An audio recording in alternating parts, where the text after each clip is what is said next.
BBC Afaan Oromooti. Nu waliin tura.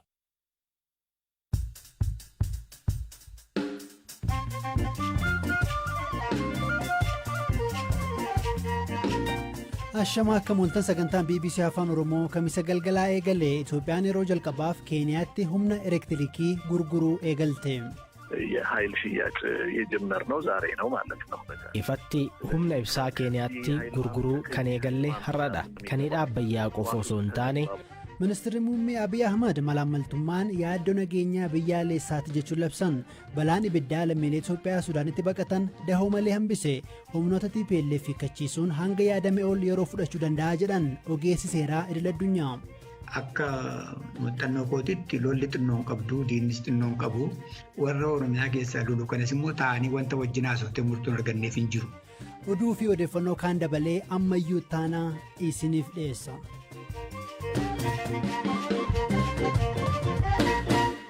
Balaan ibiddaa lammiilee Itoophiyaa Suudaanitti baqatan dahoo malee hambise. Balaan kun guyyaa dheengaddaa buufata baqattootaa Umraa Kubaatti dhaqqabe.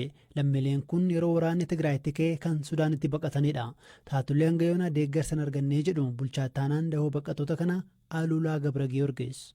Umraa Kubaa fi zaggaatamaluu taxawii zaggaatama qatri maaltii manneen 521 keessa namoota 164 ta'antu jiraata ture. Maaltu sababa balaa ibidda kanaaf ka'umsa akka ta'e qulqulleeffamaa jira. Taatullee manneen kun walitti dhiyaatanii rukkatanii ijaaraman. Gidduu manneen kanaatti manneen daldalaatu argama. Isaan nyaata bilcheessuuf ibiddaaf gaazii waan gargaaramaniif tarii ibidda kaasuu mala. Balaan akkasii qaqqabuun yeroo jalqabaaf miti. Kanaan duras balaan wal fakkaatu qaqqabee ture. Amma immoo namoonni hedduun dahoo malee hafaniiru. Namoota manni isaanii jalaa gubateef deeggarsi kenname homtuun jiru. UNHCR dunkaana kenneefiira. Taatullee naannoon isaa ho'aa waan ta'eef keessa taa'uun ni ulfaata. Balaa isaanirra ga'e UNHCR'tti himaniiru. Namoonni miidhaa qaqqabe natti himaniiru. Amma yoonaatti garuu deeggarsi kennan hin jiru. Namoonni maatii achii qaban isaan bira dhaqan.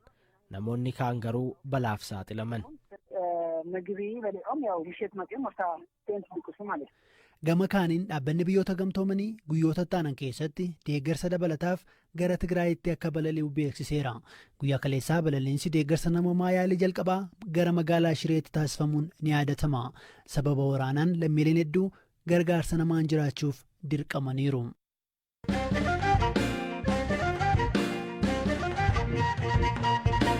Itoophiyaan yeroo jalqabaaf humna ibsaa biyya ollaa Keeniyaatti gurguruu eegalte. Kana dura biyyattiin Jibuutii fi Suudaanitti annisaa elektirikii gurguraa turte.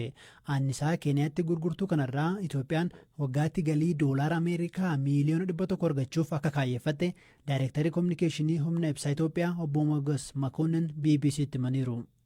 የኃይል ሽያጭ የጀመርነው ዛሬ ነው ማለት ነው። Ifatti humna ibsaa Keeniyaatti gurguruu kan eegalle har'adha. Waliigalteen Keeniyaa waliin qabnu isaan bira yeroo fedhiin guddaa hin jiraanne meegaawaattii 65, yeroo fedhiin guddaa jiru immoo meegaawaattii 200 isaanitti gurguruudha. Kun immoo waggaa 3 keessa guddachuu danda'a. Waggaa 7 booda immoo sa'aatii 24 guutuu meegaawaattii 400 itti gurguruuf waliigalteerra geenyeerra. Humni elektirikii Keeniyaatti gurgurame kan dhaabbayyaa qofa osoo hin taane annisaan biyyattiin oomishtu mara bakka tokkotti qabama. Achii fuudhameeti Keeniyaatti kan gurgurame. Keeniyaan dura gara Jibuutii fi Suudaanitti humna elektirikii gurguraa jirra. Kanaaf Keeniyaan biyya sadaffaa taati. Akka biyyaatti meegaawaattiin 2800 nu barbaachisa. Hammi oomishuu dandeenyu garuu hamma nu barbaachisuu olidha. Fakkeenyaaf meegaawaattii 5,000 ol oomishuu dandeenya. ስለዚህ የማመንጨት አቅማችን ከፍተኛ ነው ከፍላጎቱ አንጻር ስናየው። Bakkeewwan Itoophiyaa kanatti hanqinni ibsaa jira. Kun osoo jiruu akkamiin Itoophiyaan biyyoota ollaatti gurgurti gaaffii jedhuuf qondaalli kun deebii kana kennani. የኃይል እጥረት አለ የሚለው ነገር ትክክለኛ አይደለም. ከዛ ይልቅ የኃይል መሰረተ ልማት ሀገር ውስጥ የሚፈልገው Itoophiyaa keessa hanqinni humna elektirikii jira inni jedhu sirrii miti.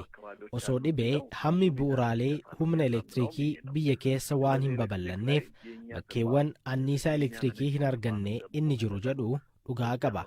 Anniisaa elektirikii oomishuu irratti hanqina hin qabnu yoo babal'isuu ta'e malee. yaadi keenya warri keeniyaa hanga fudhachuu danda'an fudhatanii sararri elektiriikii ijaarree waggaatti doolaara miiliyoona 100 galchuu danda'a kan jedhudha. 100 ሚሊዮን የአሜሪካን ዶላር ድረስ ማስገባት እንችላለን ነው የኛ ሐሳብ።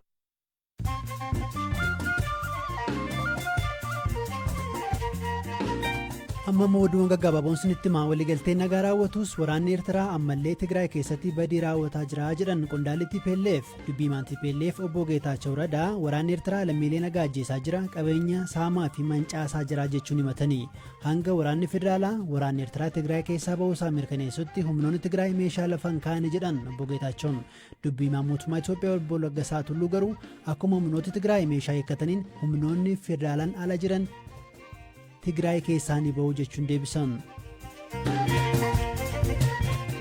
Manni murtii Neezerlaand namoota 3 xiyyaara Maaleeshiyaa bara 2014 baha Yukireenitti lubbuu 293 galaafate haleelan irratti balleessaa mure. Murtii kanaan lammiilee Raashaa 2 fi kan Yukireen tokko iddoo isaan hin jirretti hidhaa umurii guutuun irratti murame. Manni murtichaa xiyyaara MH17 misaayila Raashaan tolchite hidhattootaaf dhiyeesseetu kuffisee jedheera.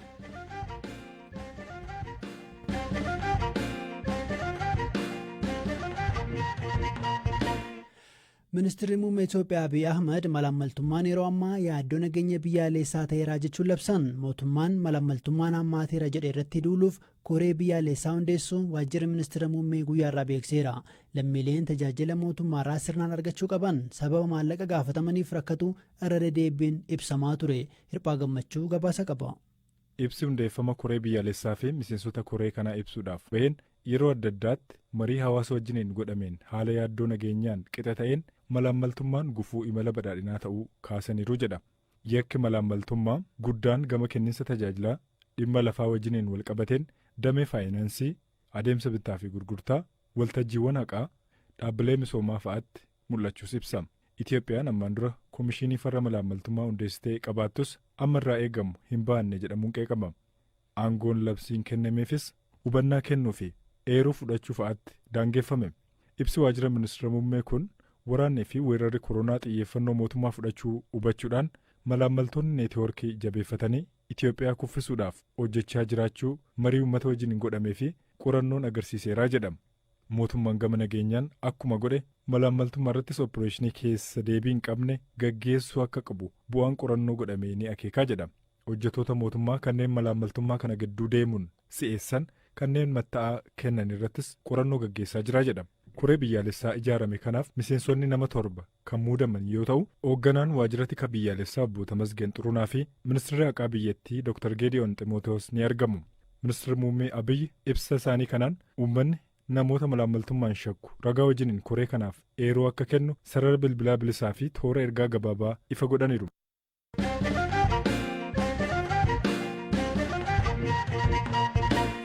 Mootummaa fi TPLF lola dhaabanii mariin furuuf walta'anis adeemsi meeshaa eeggachiisuu hamma tilmaamame ol yeroo fudhachuu malaa jechuun ogeessi seeraa idil-addunyaa BBC'tti himan. Itoophiyaa biyyi wal waraansi keessa jiru erga dhiyootii dhimma ijoo addunyaa taateetti. Haa ta'u malee rakkoo hawaasi Oromiyaa keessa jiru qalbii addunyaa hin hawwanne. Obbo Baayisaa Waaqayyaa ogeessa seeraa idil-addunyaa yoo ta'an gara waggoota 30 dhaabbata biyyoota gamtoomanii keessa dalaganiiru. Ogeessi biyyoota adda addaatti marii nagaa irra hirmaachuun kun waliigalteen mootummaa Itoophiyaa fi TPLF marii guyyoota muraasaan raawwachuun na ajaa'ibeera jechuun BBC'tti dubbatan. Zalaalam Taaddasaatu dubbise. Baay'ee na ajaa'ibee jiranii jarri kun wal ga'anii guyyaa 10 keessatti walii mallatteessuun isaanii baay'ee na ajaa'ibseera. Meebii kanaafan jedhe kun rikoordii biyya lafaa keessa waan jiru natti hin fakkaatu. Ameerikaanis ibsa tokko baastee ture marii kanaan booda. Namoota yakka hojjetan adabuu irratti yookaan qoqqobuu irratti duubatti hin jedhu jettee jirti. Isin ogeessa seeraati dhaabbata UN kana keessas hojjetaa turtanii waa'ee komishinii mirga namummaa UNs sirriitti beektu. Hojii isaatti fufee qondaalota mootummaas kan TPLFs itti gaafatamaa ni godha yeroo dhiyootti itti fufa jettanii amantu? Eeyyees jechuun danda'ama wanti kun maaliif tokkoffaa United Nations dhaabbanni kun komishinii mirga dhala namaa duukaa bu'u mataan isaayyuu poolitikaala hojjetachuun hin danda'amu. Maaliif biyya lafaa keessatti poolitikaan ammayyuu humna qaba. Biyyi warri humna qaban ammayyuu mirga dhala namaa irratti humna qabu. Utuu akkas hin taane sabni kumaatamaan dhume sabni Iraaq, sabni Siiriyaa, sabni Liibiyaa, sabni Yemen kan warri mirga isaanii sarbe kun hundumtuu mana murtiitti dhiyaachuu irra jira. Kun immoo hin ta'u. Maaliif warrumti kana mirga kana sarbaa jiran humna qabu, namni isaaniin deebisee humnaan fidee kana godhi jedhu hin jiru. Yeroo baay'ee kan inni hojjetu biyya dadhabaa irratti.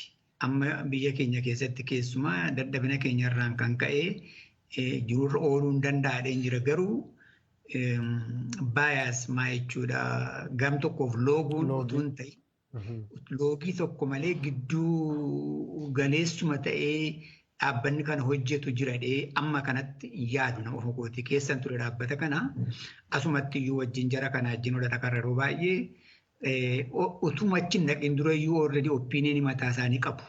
Kanatu ta'eera kan jedhu murtoorra ga'aniiru. Kun immoo sirrii miti. Garuu gahee Eertiraa, loltoota Eertiraa waraana kana keessatti qaban akkamiin ilaalama seera idil addunyaatiin? Akka seeraatti mootummaan Itoophiyaa eenyuun iyyuu yeroo nagaas yeroo lolaas eenyuma iyyuu ollaa miti fagoodhaa iyyuu waamee kottuu na wajjin na gargaare jedhee waamuu danda'a.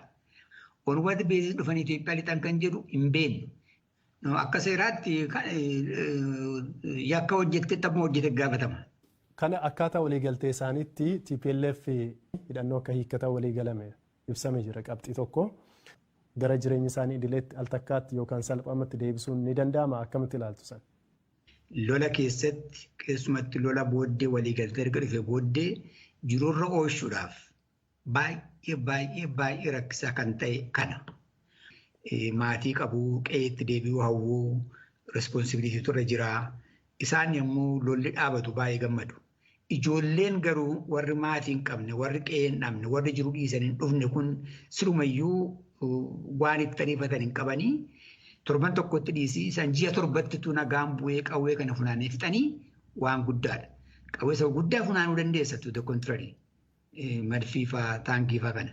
Garuu qawwee isa ijoolleen tokko qabattee deemtu kana hin dandeessu ishiin jettu. Sammuun isaanii hin ayyamuuf ijoollee kana dirqisiisuunis immoo irra hin jiru. Jara kana fuunee dura namatti deebisuu irra jira. Isaan amma istaatusii namaarra miti. Hin birratu. Qawwee qabu bukkeedhaati immoo waa tokko sochootu tokkosuu barbaadu. Manaatuun ofii dhu'uun barbaadani.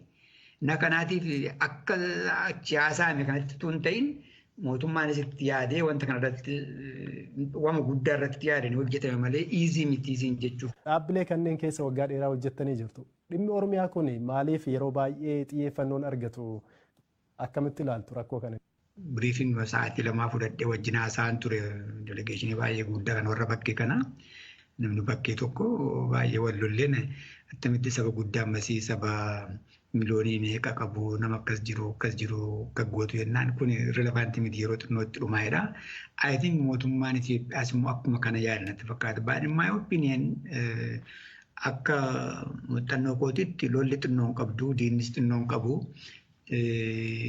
I think hin dogoggoranidheen yaadani. Tokkuma iddaan soolii godheessa kan ammoo humnaan hanfixa jechuun hin ta'u. Warra Oromiyaa keessaa loluu kanas immoo taa'anii wanta wajjin haasofte murtoon arganneef hin jiru. Dhaggeeffattoota keenya sagantaa BBC Afaan Oromoo kamisa galgala caqasaa jirtu gaaffiif deebii guutuu kana fuula feesbuukii keenya irraa argachuu dandeessu. Amma immoo oduuwwan gaggabaabuun harka jiru. Sinifan dubbisaa Iraan mormii mootummaa irratti gaggeeffamaa jiru wal qabate namoota afurratti adabbii du'aa murteessite. Biyyattiin namoota kanarratti du'a kan murteessite isaan diina waaqayyooti jechuudhaani. Manni murtii Teheraan akka jedhetti namoota du'itti murtaa'e keessaa tokko poolisii rukutee kan ajjeesedha. Oduu biraan immoo pirezidaantiin Chaayinaa haasaa iccitii miidiyaatti baafte jechuun ministeera muummee Kaanaadaa Truudootti dheekkamaniiru. Hoogganaan Chaayinaa Shin Jinping marii G20 baaliitti ta'amee guyyaa tokko booda waan mari'anne miidiyaatti himte jechuun bulchaa Kaanaadaa Justin Truudoo himataniiru. Pirezidaantiin Shin ministeera muummee Kaanaadaa karaa turjumaanaatiin kun sirrii miti jechuun iccitii baastanii jechuun kan isaan himatanii. Dhaggeeffattoota keenya sagantaan BBC Afaan Oromoo galgala kanaa xumurameera. Saganticha kan isiniif dhiyeesse ammayyuu tanaadha kan qopheesse Hirphaa Gammachuudha. Boru walitti deebina halkan gaarii.